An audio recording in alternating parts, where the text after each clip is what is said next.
So on my agenda here that I put together was just some high bullet points to go over the business process analysis projects that we're working on. Start to talk through some approaches, common themes that we have. BPM was used to see what are some of the standards that are used and how do we start to apply them. So I put together these slides here to go over, purpose and goals, really of business process analysis.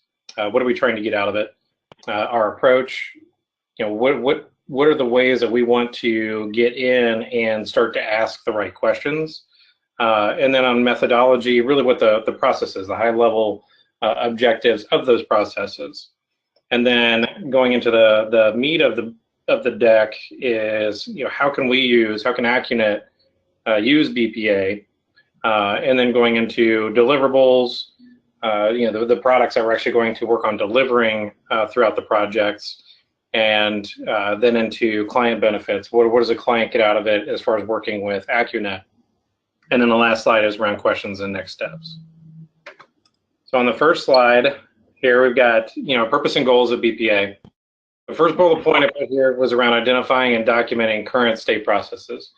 So we can't change or fix processes if we don't know what they are, and understanding the pieces and parts that exist. With that goes into the second bullet point. What are the technology, if there is in fact technology? Sometimes we have manual processes, right? But what are the technologies involved in those business processes? In our case, a lot of it's going to be around the accounting systems, the ERP systems. But you might have other peripheral systems like access databases. You might have a website and so forth. Next bullet here on purpose and goals is understanding the company's objectives. So understanding where the company wants to go, asking the traditional question of where do you want to be in the next 12 months or where do you want to be in the next 60 months? That helps identify a piece of future state, which goes into the analysis portion. Next bullet point describes the opportunities within those processes. After they've been documented, what are the ideas that we captured during those interviews in current state processes, and what are the efficiencies that came out of it, and how do we try to find, not patches, but find ways to eliminate redundant processes, include technology to eliminate manual processes, or even get into automation for those processes. Next item here is around recreating those processes. So those efficiencies that we've identified, you might say, well, this step doesn't make sense. Okay, well, you take away a step. Is there something that needs to be done on the front end or back end of that process to eliminate that step? That's where recreating the processes comes into play. Documenting them in Visio or PowerPoint or whatever tool it might need to be in, or in the ERP program itself. Then aligning those processes to those company goals. So in the project itself, you're going to want to find a way to take those processes that you're working on creating efficiencies to, or possibly even eliminating, align that to the company goal. The company goal is telling you how a person or company wants to grow or become more efficient, or increase prices, or whatever that technique might be. But recreating those processes and aligning those processes to those company goals is going to get better client buy-in, and you're going to show more support for that client for future projects as well. Then the last bullet here is establishing a technique for measuring improvements. So not only when you look at a process, you may want to see a measurement for procure to pay, or you might see a measurement for response times on change orders, or responding to client inquiries, or how does our help desk work, or paying invoices. We need to come up with effective ways of measuring those processes to show that our process improvements are being realized. So those measurements are there for continuous improvement. They're there for consistent reviews. That way, the company can see the value in the process that we've helped streamline for them or with them. Does anybody have any questions on these? Not I. At one point I might make, you talk about aligning with the company goals. Another step in the business process analysis is to actually help the customer crystallize a strong vision mission statement. Mm-hmm. And then so you've got that for everybody to unify around, and then you can take these things and measure them against that vision mission statement. So that's another topic that Bob will probably do. Mm-hmm. Absolutely. Anybody else?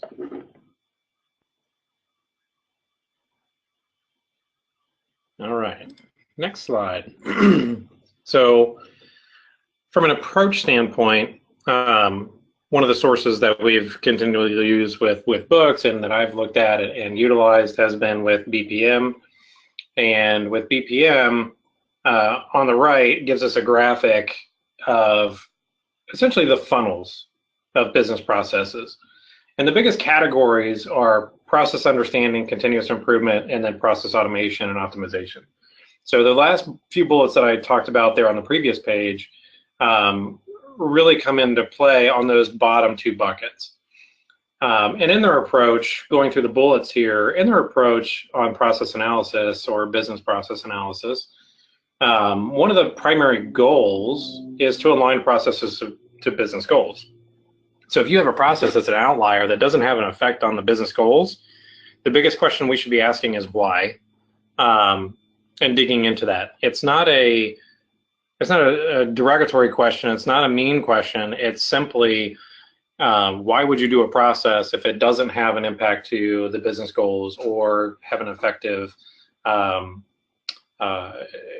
process to support the business? The second bullet there is identifying ways to improve those processes. So we talked a little bit about on the last slide too. So ways to improve is literally going between the process understanding and continuous improvement funnel on the right. What you're doing there is you're simply finding ways of either eliminating a process or adding more efficiencies to it.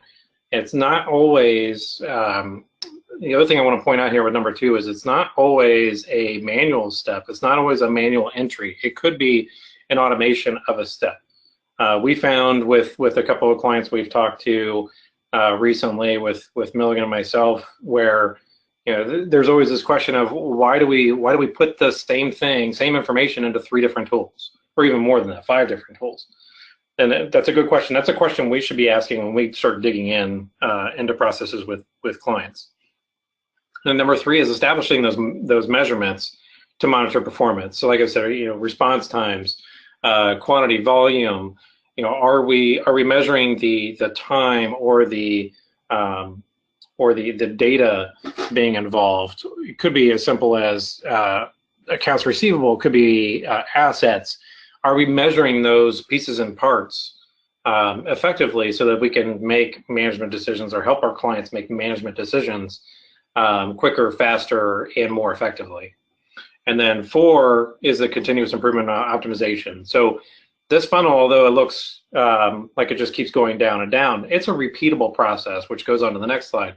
It's a repeatable process that you continually look at the same processes and looking at those measurements, and are you improving on those measurements, or are they getting worse? And from there, if it's getting worse, there's an angle to go and reevaluate that process. Why is it not working, or why is it not getting better? Did we miss something? That's where that process goes and starts back over again. Anybody have any questions on this one so far?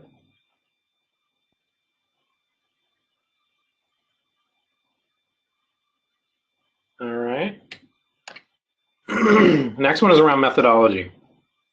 So when I was talking about the cyclical process, going back over and doing continuous improvement for these processes, this slide here starts to get into some of that now. So how the process is completed today goes into the very beginning, right? When we start an engagement, we want to know what processes are we looking at, why are we looking at them, what are their goals behind them, and then start to get into Why do we do that? Which goes into the second bullet point. Why do we do this particular process? What does it benefit the organization? Other questions that we might ask in that is it even necessary? Can we possibly eliminate this step? Those types of leading questions, like I said before, might seem mean or abrasive, but because the person you're talking to may have created that process. But we need to be able to get outside of the box, make them feel comfortable in evaluating these processes. Next one is after the why is there a fix? Can we fix a process, or can we perform it better? Is there something we can put in as an efficiency to make it go faster, or would require less people, or would require less tools that we work with? The other part of that is it can be a large fix, it can be a small fix. It can be something as easy as email. So if we're sending an email out, 5 different emails because somebody wants to see, an invoice 5 different times. Okay, that seems a little redundant. We could do that faster, I'm sure. That's a small fix. Others could be a large fix. Maybe they don't have an ERP module that they should, and that's where we might come in and say, okay, well, maybe something with AccuNet or maybe something with SL makes sense to put in place here. The next is tracking progress through those measurements. So we talked about it on the past 2 slides. Measurements are important because those are your checkpoints throughout the process. And continuous improvement and medium and large companies, they'll evaluate processes at least annually, if not more frequently. The reason is because those processes may impact clients or impact customers so frequently. You want to keep the customer satisfaction up. You want to keep it high. And customer satisfaction could be one of your measurements. How do we track it and how do we measure it? It becomes very important at that point. And it's easier to address the more detailed the measurement is. And then is there more that can be done to improve? The next to last item there. So as you go through those measurements, like I was saying on a previous slide, you may find a process that is working okay, but when you start to measure it, or you start to introduce another process, or you introduce another variable into the process, or even outside of it, you may see where there's more to look at or more to start including into that existing process, or may need to be a separate process. If it becomes a separate process, we start this whole wheel just on that other process. But like I was saying before, on a single process, as we start to get through measurements and is there more, then the next 6 months or year, companies will go back and should be going back and looking at these processes and starting back over at the how, right? Going back in there and see, how is that process being completed today? Has it changed? Is really the question you're looking at that point. And then go back into the next question, which is why does that organization need that, or why do they need that step? Companies change, companies get acquired. A lot of times you might see where you have redundant processes through an acquisition. That's a great opportunity for using this particular slide on methodology. Anybody have any questions on this one? Nope. All right. So now we get into AccuNet specific. So how can AccuNet use BPA? So not only is it another item that we can use with a current customer or a potential customer, but it also helps get us the understanding of the depth of their needs. So when we go in and we start talking to a customer, like we have, and we start talking to them about ERP systems, we talk about deployment, we talk about modules. That's just scratching the surface. As we start to talk to them about what are other pain points that you have, those questions start to lead into a much deeper problem with those companies. And a lot of times it's we don't have the time, we don't have the resources, and sometimes it's money, but most of the time it's people. There's the other thing is documentation. Various clients don't have these processes documented thoroughly, or they think they do, but the individuals who created that documentation tend to be biased, or they may have created that for that documentation so that they don't have a third-party unbiased opinion on processes or process improvement. Second bullet here for us is various clients have similar inefficiencies. So where we have clients who are in certain industries, could be a CPA firm, could be a law firm, those similar industries are going to have similar inefficiencies. Going into companies that do drafting, companies that do CAD drawings, there's so much paperwork involved. There's so many people involved just to file and to fill out paperwork. Well, that's redundant, but they all have very similar inefficiencies. As we start to get into companies and working with them, we can find various niches. So that same example might lead us to resolving or creating efficiencies and processes with a drafting firm. Well, okay, now we can actually look at other drafting firms and try to work with them on similar issues and similar process improvements. So we're not just, I don't want to say bottleneck, but it opens the door, it opens the floodgates for AccuNet and the scope of work and scope of services we can do, which gets into the rinse and repeat model. And the next bullet, similar to deploying software, right? There's a software development lifecycle, right? For 90% of all the software that goes out there, right? You got to go out, you got to do scoping, do requirements, do your design, development, implementation, and then ongoing support. Those are typical things that we do because it's a rinse and repeat model. It's a continuous waterfall program. In business process analysis, it's very similar. And by going by industry, as we start to get our feet wet in certain industries, we can now go out and work with those same industry clients.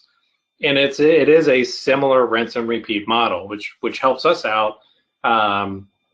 Best way to describe that over time is you're going to have an increase in customer base. Your onboarding of employees, we don't need as many employees. It's not 100% of a ratio. I need for every 10 clients, I need 2 employees. So I get another 10, I need, at 20, I need 4 employees. It doesn't work that way as you start to do this rinse and repeat model.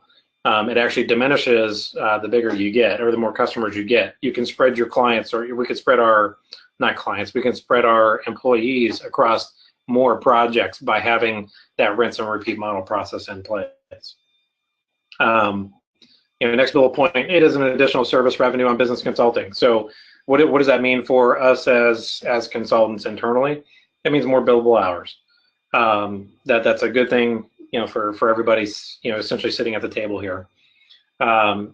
Next bullet is initial projects are coming in. I think, Mike, we've gotten probably 4 or 5 projects right now that we've been putting out proposals for. I think it's around 5, isn't it? Yeah, I think it's closer to 5. Yeah. So I mean, and not only that, it's been a pretty short window of time. I mean, you're talking probably within a 5-6 week time frame. That's almost 1 customer per week coming up with a potential BPA project, which is fantastic. I don't know that we have that quick of a sales cycle on the ERP side. So just want to kind of throw that out there. What that actually helps the company grow and helps us get billable projects, a lot more rapidly for everybody. And then the last bullet here is it does diversify our portfolio, and that's both potential and existing clients.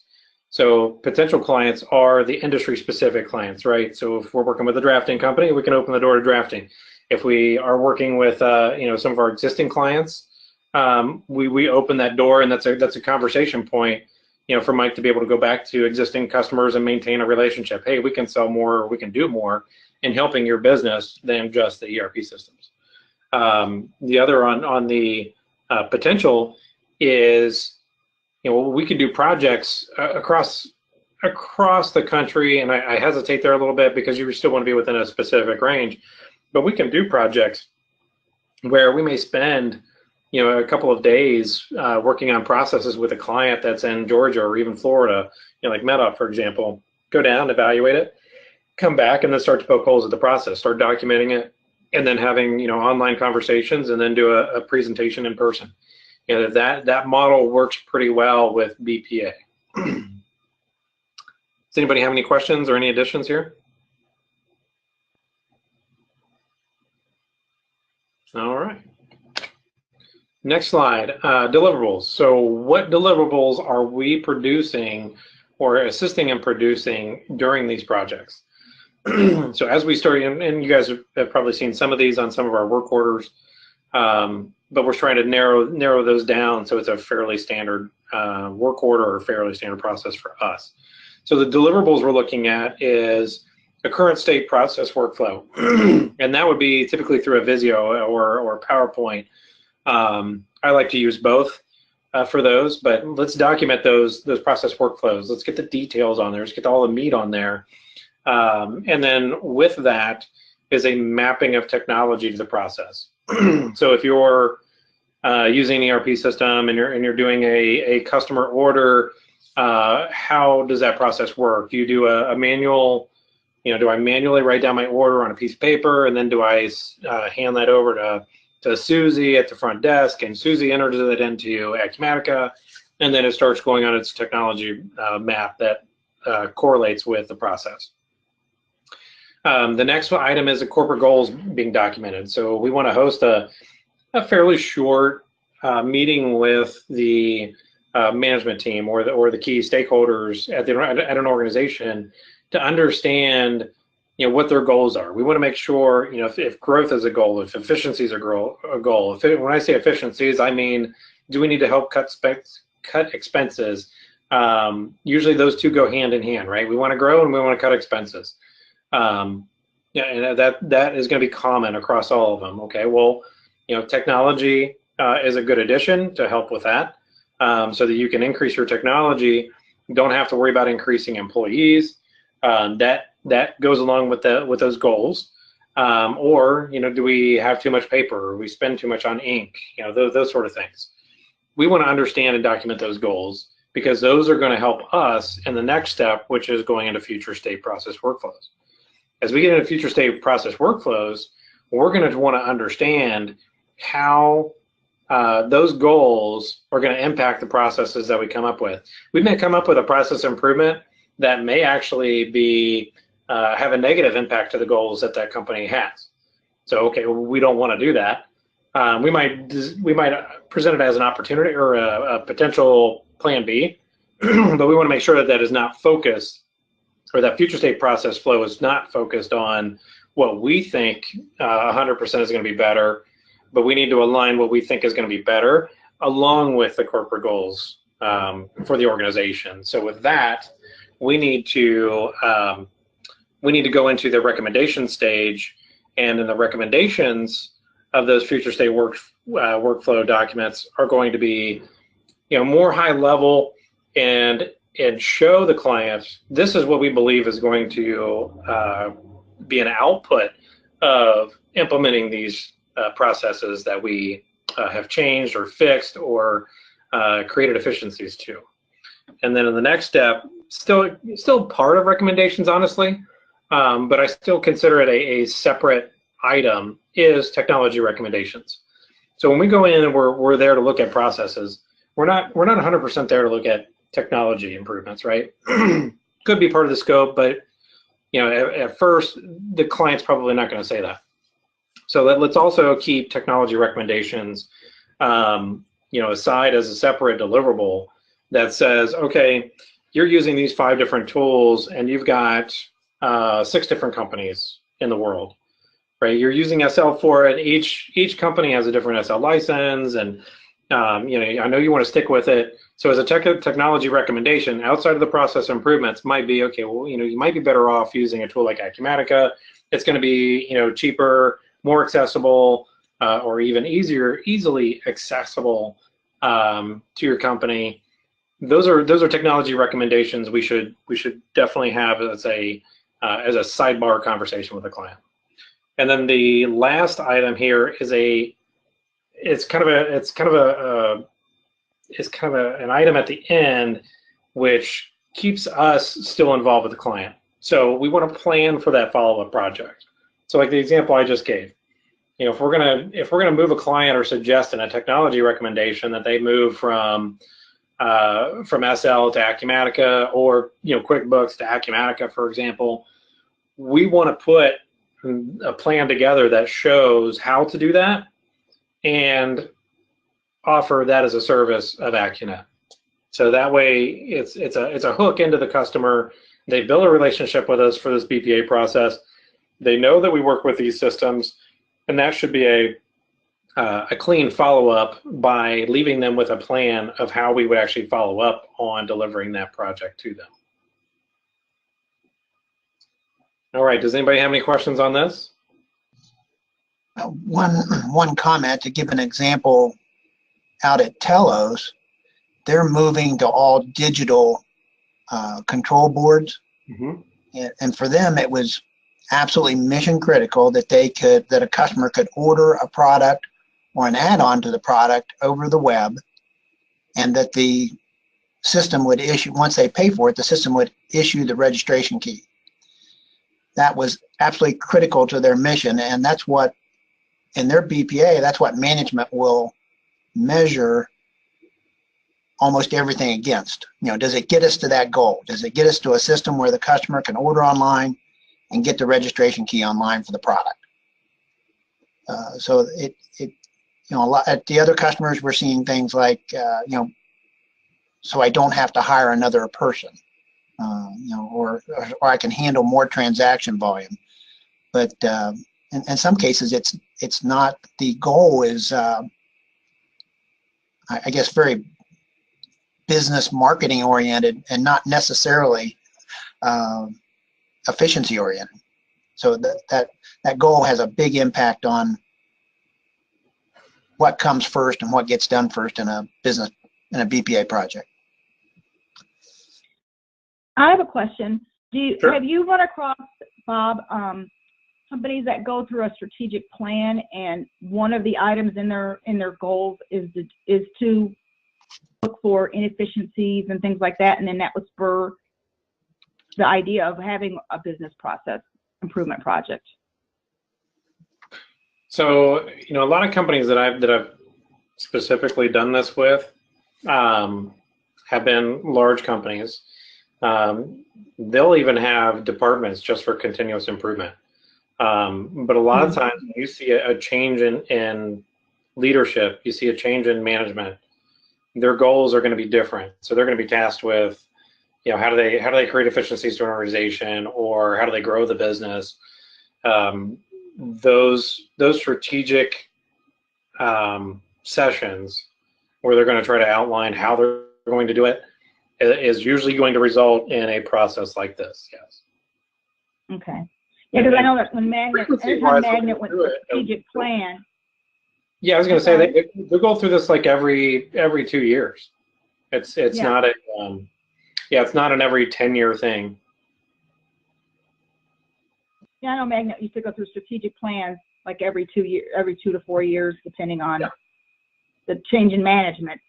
Somebody or the board would say you got to do that. And that was what we did. And a lot of the times I worked on the committees that had to do with like technology or accounting or financial or whatever.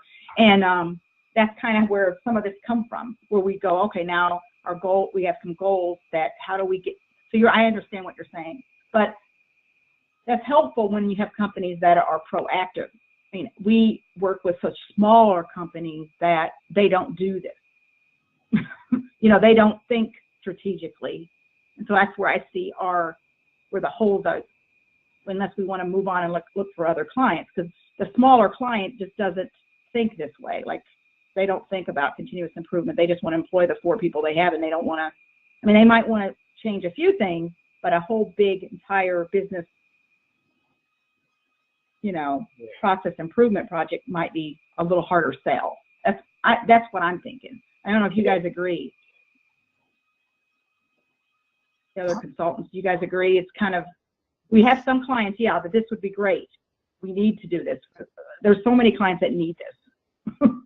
Absolutely. Just to make sure they have the right product, the right people, the right workflow, the right process in place for everything they do. And many of them just don't have the time, and they just don't want to. They just want to keep doing things the way they've been doing, And they're small, so they don't have the bandwidth sometimes, That's the hard part.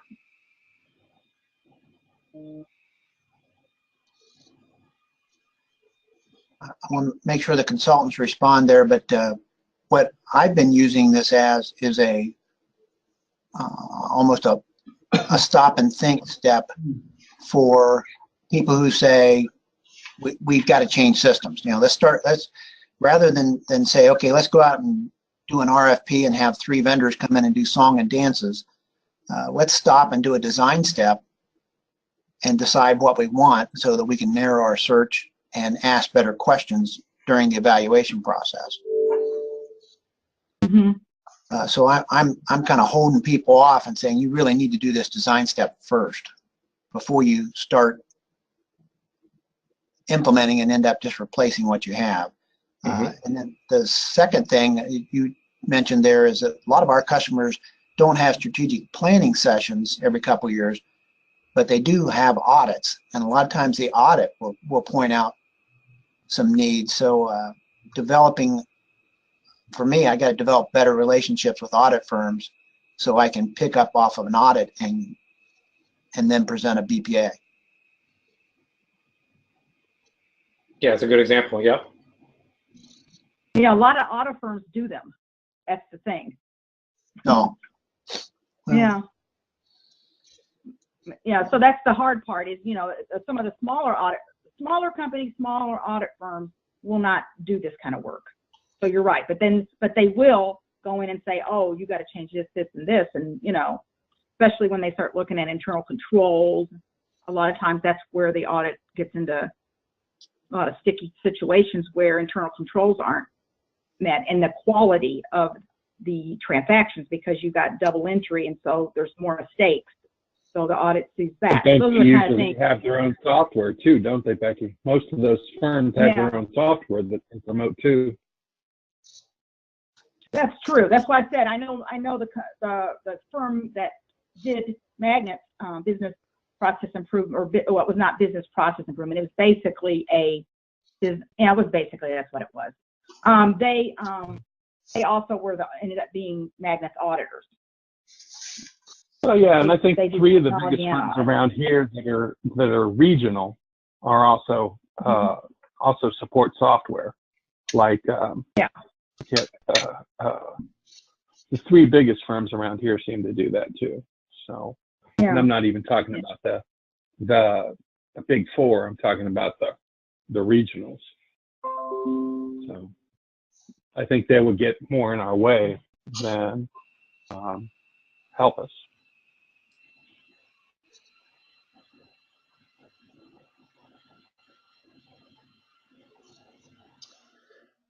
Hey, Bob, just Very good. Any other question?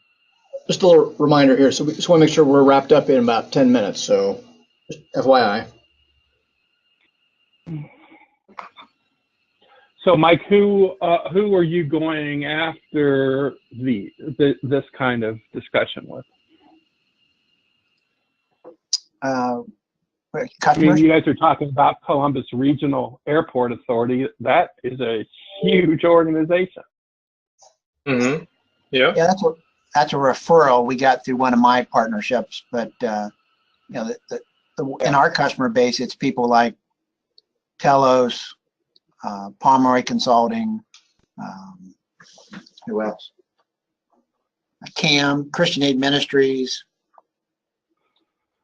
But those aren't wash and repeat. Like CAM is a unique agency among themselves. Yeah, Pomeroy is the one he's talking about. For example, that we could go to any other surveying engineering firm and do a very similar project, probably. It's a definable market. We already have one of those, right? Yeah, but it would be marketing opportunities for me. I could buy lists of other surveying engineering firms. But we've already set that up with Geotech, which is basically the same. done a business process analysis with They Geotech. They do lab testing instead of drawings, but they're doing basically the same thing, right? They've been a customer for a long time. So there are always going to be differences between the organizations. You know, like, I mean, people say, oh, Magnet's a nonprofit, but Magnet was a really unique nonprofit. Yeah. There's some that are more the same as, you know, certain nonprofits that do the same thing. An economic development nonprofit is totally different than a social services nonprofit, which Magnet was an economic development. So they really ran as for-profit in one side of the business, and then the rest of the business was really nonprofit. It was a mismatch of a bunch of things. I think you see that economic development as opposed to community development. I mean, there are a lot more community developments than there are economic development. Yeah, see, economic development, they're small. There's not that many of those organizations. So that's what made Magnet more unique. So I understand that, you know, we partnered with a lot of people. Wasn't Magnet part of a group like TechSolve, and there were a few other ones involved with that too? Well, they just received the same funding, but that they really did operate separately. Yeah, they were like sister But did they have the same concept? Is that how you got a hold of those? But there would be some differences too. There were some differences too. Yeah. So the focus and what services they offered to it was all about manufacturing. So that's so like I'm just example. So I'm just saying there's differences in organizations, even with the ones that are really the same. They offer different services, like a different repertoire of services. But there's lots that are very much the same. So you can, like he said, reuse that format, because it's all about the format, and it really has to be customer driven, right? You're going to ask them all the questions, and what they say is what's going to be what you want to do, not necessarily what some companies will say, well, what does other businesses like us do? I mean, I've had that question a lot. What do other customers with SL do? You know, so that is something that we could offer that by saying we've worked with these 5, you know, kind of companies. We could say, well, the other companies that are similar to you do this, you know, or this or this. I always like to give people choices because there's always a choice, you know. You can do this, this, or this. That's very interesting. You know, maybe that's what we saw at Pomeroy. Pomeroy said, what can we do to be better than our competitors? So that's very interesting, the way that they... So that's what makes them different than Geotech. Yes. And so you're going to have differences, but you're going to also have a lot of similarities across industry. But that pushes you forward in a different direction, because I'm sure that a company like Pomeroy doesn't want to have whatever they're doing duplicated in the same region. Because they're also buying exclusivity. Yeah, companies do strategic plans. A lot of things come out of that. I mean, like Magna went through so many. I mean, we reinvented. I went through. Yeah, but if you're going to come out and be exclusive to that region, then what do you do with that wash and repeat thing? Oh, because that's what Pomeroy pretty much made that a point, didn't they, Mr. Milligan? That they wanted to be better than their competitor. Well, yeah, they got some catching up to do, and then they'd love to be better too. But and it's not always going to be 100% process, you know, one company to the other. It's a framework. The framework itself would still stay the same. You will have tweaks. Like I said, companies may have certain processes that another doesn't, but the general process of asking the similar questions and going through each organization that way is still going to be the same. When we deploy an ERP system, you're not going to use every module. You're not going to use every little piece and part, right? It's the same concept, though. and if we do have some vertical expertise, we can add more value. You know, so.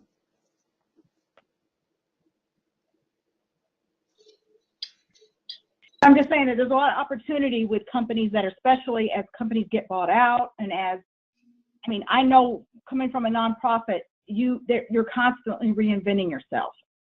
Nonprofits, they do it a lot. I mean, Centers for Family, and there's always they're going to have 2 new companies. I just added a new company for them. They're going to add another company. So there's always new opportunities there whenever they start adding new companies. Like, well, are you going to do budget?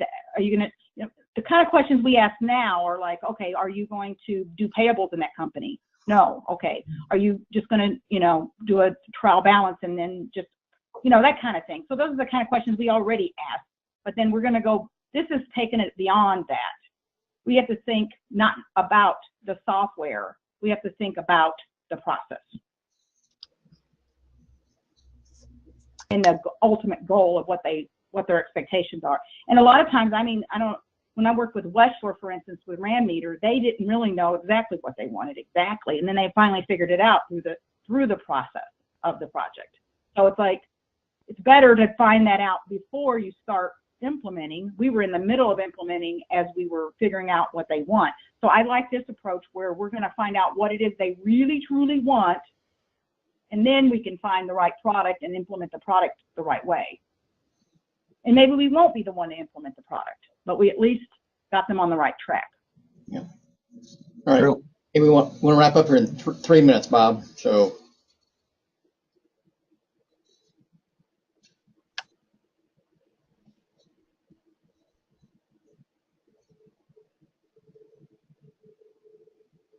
I think I'm mute, Bob. I have one, Bob, Oh, I have one right. question. Sure. One question. Could you go back a couple slides? I can't remember which one it was. It may be the last one. Go back to 7.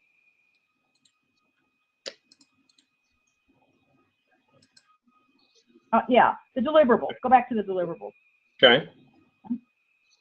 Do you see this as being basically a document that has these sections to it? Or they would be separate documents. Okay. Okay. Well, yeah, I'm assuming there'll be there'll be one summary of everything and then kind of all these other documents attached kind of thing. Right. What you're looking at. So in other words, it's a package that we would deliver to them. Mm-hmm. Okay. Okay. Yeah, just to have that last slide there on client benefits. Sorry, I just skipped it. You know, we have the experience. You know, we talked about that. You know, we started working with other clients, and those are working out well. So we're creating a wider portfolio of clients we work with. And then on the second bullet here, ability to deliver the tools, right? So we're not only are we looking at fixing processes, but we also can implement tools.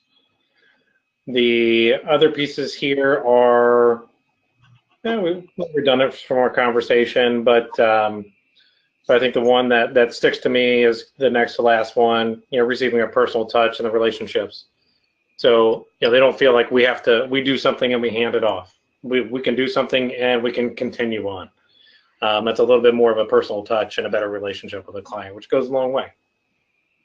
So with that, I think we've already gotten through like some initial thoughts and questions. Yep. Just need to make a cut at this point. Yeah. So this is obviously good interaction here, and you know this is going to be something at least a 6-month series, probably longer. Mm-hmm. Again, different parts of this puzzle and maybe more of the same. Anyway. So Absolutely. very good. Appreciate it, Bob. Thank you. No problem. Anytime.